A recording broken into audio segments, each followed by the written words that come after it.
मुलाखतीमध्ये प्रश्नांना उत्तरं देताना असंही म्हटलं, अर्थात ते नाव घेत नाही, हा पुढे एक वेगळा गणित पण ते अर्थात ते आपल्याला सुनले तुमचे सगळे प्रश्न आणि सगळे उत्तरं आहेत. आणि ते असं म्हणतात की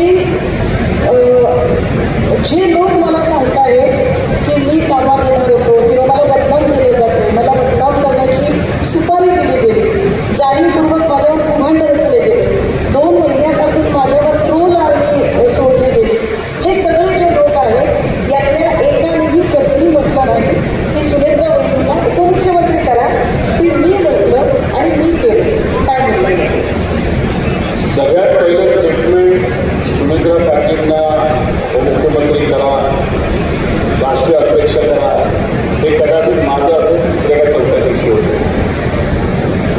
सुनेत्रा पाटीलना राष्ट्र अध्यक्ष या 2 नेत्यांनी केलेलं नाही.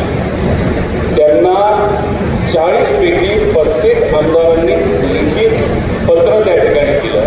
पण त्यांनी जर नाही म्हटलं असतं तर कुणी जर तटकरे आणि पटेलांनी नाही म्हटलं असतं तर काय झालं? ते काय पक्षाचे मालक आहेत का? पक्षाचे मालक कोण? तर तिथे असणारे पदाधिकारी मालक, कार्यकर्ता मालक. त्यांनी मतदान करत असताना सुनेत्रा काकींना निवडून दिलं. त्यामुळे हे काय टिमकी वाजवत आहे. आता ही व्यक्ती जी उद्या येणार आहे, सुरुवात यावर चाकणकर म्हणजे आता खरं तर त्यांची काही म्हणजे चर्चा करावी की नाही असा प्रश्न आहे, पण त्या दरम्यान चाकणकर असं म्हणत होत्या की आमच्या पक्षातले निर्णय हे आदरणीय पटेल साहेब आणि आदरणीय तटकरे साहेब घेतात, त्यामुळे बाकीच्यांनी याच्यामध्ये बोलायची गरज नाही. हा अप्रत्यक्षरित्या पुन्हा आपल्यावरच रोप होता त्यांचा, जो चाकणकरांनी म्हटलं. त्यांना मला एकच प्रश्न करायचा आहे की त्यांच्या पक्षामध्ये निर्णय जर प्रफुल्ल पटेल आणि तटकरे जर घेत असतील तर मग खराबच्या त्या भोलू मुंबईच्या नादी लागण्याचं हे तटकरेंनी सांगितलं का प्रफुल्ल पटेल?